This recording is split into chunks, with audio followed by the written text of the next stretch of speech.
So recently, I made a very short video about the state of the Nigerian economy. I spoke about the current happening within the Nigerian economy, the rising or increase in poverty, and why it should be of great concern to us.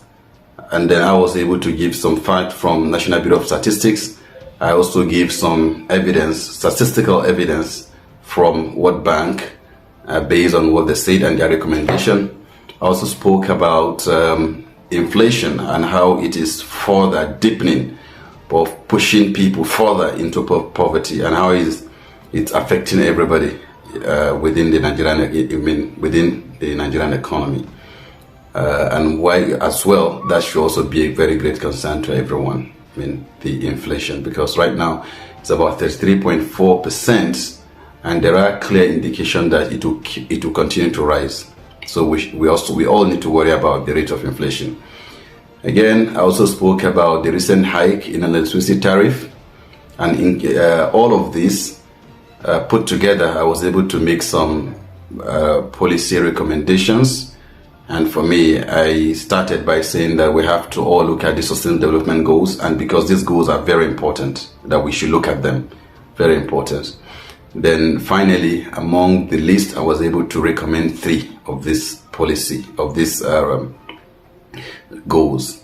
And one of them, of which I said, is girls' education, increasing health and well-being, and expanding economic opportunities. This was the summary of what I said, but that seems to have sparked some debates because I read, I think a lot of people made some comments about the video.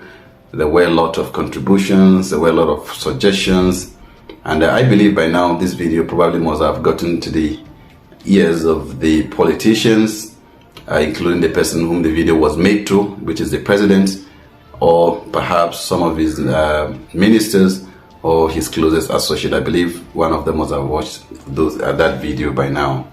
So today I just want to make a little comment again about, because the major thing that is happening right now, the major economic debate that is taking place right now in Nigeria is about electrification, is about the state of the Nigerian electricity and the recent hike in electricity tariff. We all know, everyone knows, that there is no stable electricity supply in Nigeria. I think we still don't have up to 5,000 megawatts production. We have still not been able to meet up with, recently, the last data I checked was even 4,000. And I think in this year alone, the national grid has collapsed more than 5 times. And this is just the second quarter of 2024. And of course, we are having a lot of issues with electricity. So we have inadequate electricity supply. Electricity is not even enough. The supply is far below the demand because, of course, as you know, the population of Nigeria right now, we are more than 200 million people. And the total supply of electricity is far below the demand. So I know the argument has always been that this is about band A, and it doesn't affect the entire economy, or it doesn't affect the entire population. But for me, I see that as a joke. I see that as a joke because the government knows that this is not just about band A, because the economy is interconnected. It's almost all the same thing. What happens in the rural areas affect those in the urban areas, and what happens in the urban areas, conversely or inversely, also affect those in the rural communities. So it's all the same. It's almost all the same. It's just saying that when there is a food shortage in the rural communities, after all, they are the producers. A lot of the time, they are the major producers of food commodities. So if there is a shortage of food commodities in those areas, you are likely to have an increase in food prices in the urban areas. So the economy is interconnected. It's not about band A. For me, it's not really about band A, band B, or band C, or band D. The argument was initially that those in band A will have up to 24-hour power supply, or maybe 22. The minimum should be 20. However, if you look at, and I'm just going to try to explain to you how this recent change or increase in electricity tariff is not just about band A. It's about the entire economy. It's going to affect everybody, whether you are poor, whether you are rich. And I'm just going to tell you in this video that this simple increase in electricity tariff will also lead to further inflation, and it also push more people into poverty. I'm going to try to explain that to you in due time. So what is happening is this recent increase in electricity tariff will affect majorly, it will affect almost all the agents of the economies. Let's start by how it will affect the household or maybe an individual person as a person. The first and immediate effect is that there's an increase in prices and you have to pay higher. You have to pay higher for a commodity or for a product or service that is not even available, or that is available but not sufficient. We all know that electricity is highly inadequate. The supply, the production is very low compared to what we have in Nigeria. If you divide, for example, the total available production, let's say 5,000 megawatts by the population, what you are supposed to have per day should just be enough for you to boil a cup of water, and that's all. So the first and immediate effect it will have to you as a person is the increase in price. Imagine a product that is being sold for 66 naira per unit. 66 naira per unit, and that same goods or that same commodity is now sold for 225 naira per unit. I mean, that's for those that even have that are metered. So if you have, for example, if the available, that's for those that have meters, like I said. But for those that don't even have meter, you don't have to pay any amount of money. I was speaking to recently. I got to learn that there was someone, a Meshai, one of these people that sell tea and bread and all of that, and his bill was 50,000 naira. And he argued that, come and take a look at the entire goods that I have. The total amount of bread I have here is not even up to 5,000. So how can you explain to me that I was able to spend 50,000 naira for electricity? So you can see that the first effect it will have on you as a person is that it will lead to, if it has led to even a further increase in prices. And in simple economic terms, once something increases in price, and of course, you either have to switch to the alternative or you reduce your consumption. And in this case, the alternatives are also very expensive. So you either have one choice, either switch it off or you don't consume it at all, or you look for others. So if you look at right now, a lot of people will not even have the option than to reduce their electricity consumption. So definitely electricity consumption will reduce. And besides, without that, there is absolutely nothing you can be able to do. If you look at some government agencies, ministries, departments, if you look at all the universities in Nigeria, let's say almost all the public universities in Nigeria, even when the unit was 66 naira, they are not able to pay. A lot of them are owing their bill. Their bill is more than 500 million naira. Some have, I don't want to mention the names of those schools, but there are schools that owe more than 50 million, 100 million, 200 and 300 million. They are not able to pay this amount of money because it is very expensive. Same applies to some government agencies, ministries especially. They will not be able to pay their electricity tariff they were not able to pay when it was 66 naira, and now it is 225 naira per unit. So it has led to first, there's an increase in price. Remember, in Nigeria right now, there are more than 98 million people that are extremely poor. Extremely poor. They don't have the means to eat 3 square meals a day. They earn less than $1 per day. And they are perhaps a family of 6 to 7. And they don't even have the means to produce, to earn and sustain the family. Now, with this recent increase in electricity tariff, you are going to have, again, a reduction in consumption because they will not be able to consume more of those electricity. After all, the price has increased. I think it's a simple analysis. Again, even if you are able to consume, your disposable income will have reduced. Because if, for example, the income you earn after paying tax is, let's say, 50,000 naira, besides the minimum wage is 30,000 naira. So let's say a household that earns 30,000 naira was paying electricity of 7,000 naira now per month. With this recent increase in electricity tariff, especially for those that are not metered, now you have to pay maybe perhaps 15 or 20,000 naira per month. How much is left on your disposable income? It's almost nothing. After all, with the inflation, and that's why we argue that this will further push people into extreme poverty, abject poverty, because you either consume or you don't consume. That is what will happen to the agent, the first agent, which is the household. An increase in price is a simple economic arithmetic, it's a simple economic theory. An increase in price will lead to a reduction in consumption. And that is what is going to happen here, because there is no alternative. The solar is very expensive, diesel is very expensive, and now we are seeing that petrol per liter now it's about 1,300 naira in some local markets. So people don't have an alternative than not to consume. That they cannot switch off. They cannot really switch off the commodity. They can't say, after all, since you're earning, you don't have enough to be able to sustain that consumption, your initial consumption, then you have to reduce the quantity consumed. It's as simple as that. Now, what happens to firms, which is the second economic agent? What happens to firm?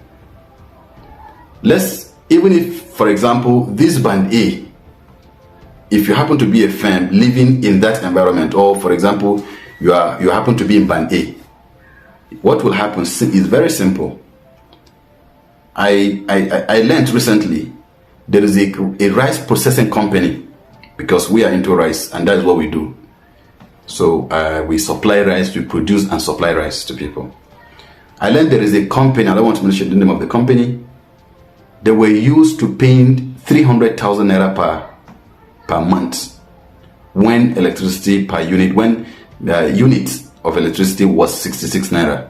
But now they are paying 2 million naira. Look at that increase. Of course, a rational firm will not want to bear that burden. He will bear the burden for the moment, then subsequently he will shift that burden to the final consumer. So expect a further increase in inflation. There is nothing anyone can do about that, because most firm relies on electricity, because diesel is very expensive. It's almost about 1,300 naira to 1,500 per liter. How do you expect them to be able to sustain production? So a commodity that is being sold for 10,000 naira when electricity per unit was 66 naira, of course you should expect that there will be an increase in prices. So you are likely to buy that same commodity for about 35,000 naira or 30,000 because of an increase in the cost of production.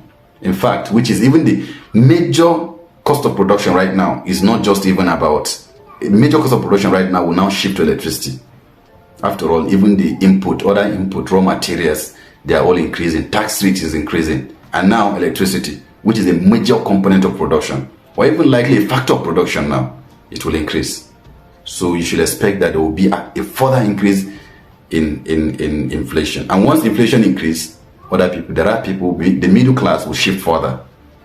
People who are poor will have to shift, they will now become extremely poor.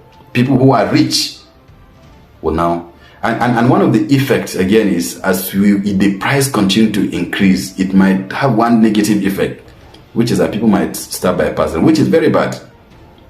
And that's why the government will need to look at ways to subsidize the electricity. So you can see this is one of the effects it will have on firms. And firms that can no longer be able to sustain that increase in electricity, they cannot be able to continue paying that price, might, of course, leave Nigeria.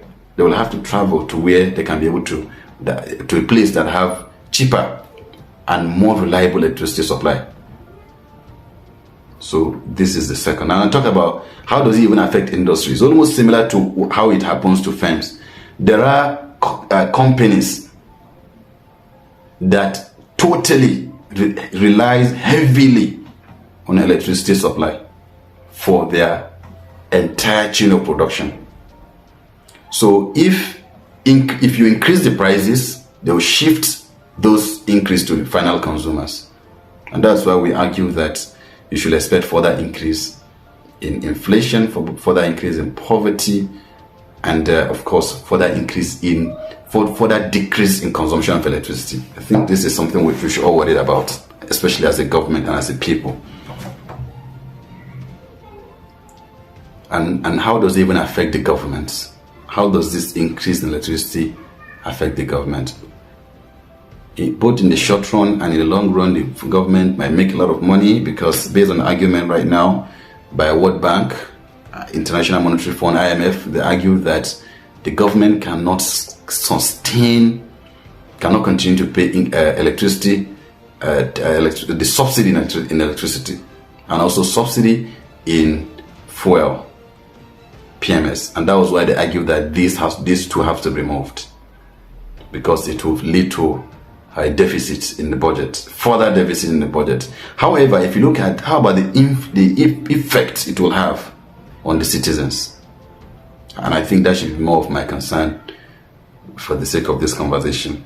So what I'm trying to say in general is that the government might need to look into this policy again. And what is right for them to do is to work with all the necessary stakeholders, bring in all the state governments, give them support so that they can be able to generate their own independent electricity supply and supply to their own citizens. Or perhaps state in the north, state in the south, south, north central, they can all come together and see how they can harness the power of solar, the sun, so that they can be able to generate electricity, the heat that we have, the dams, the rivers that we have around us. You can also be able to work with some international community to see how you can be able to develop your own independent electricity supply, because this is very paramount. I don't know of any nation in the world that can grow without a constant, stable, reliable, and affordable. That word affordability is very critical when you're talking about electricity consumption, electricity production and consumption. Because when you produce when you sufficiently produce electricity and it is too expensive for your citizens to demand or to buy, then there is a problem. So electricity or energy in general has to be available, it has to be reliable, it has to be sustainable, and then it has to be affordable. So state governments need to work together, they need to work with all the critical stakeholders, they need to work with perhaps a lot of international communities, and see how you can come up with different sources of electricity generation and transmission and distribution to your own citizens and at affordable prices. Let it be cheaper. No nation, again, let me state this, categorically state this, that no nation can have a sustained increase in electricity growth without a reliable and affordable electricity supply. It has to be available and it has to be reliable, then it has to be affordable to your citizens. This is what attracts industries. So expensive, a further increasing the tax rate or increasing electricity tariff or removing subsidy, this will not bring in investors. It won't bring investors.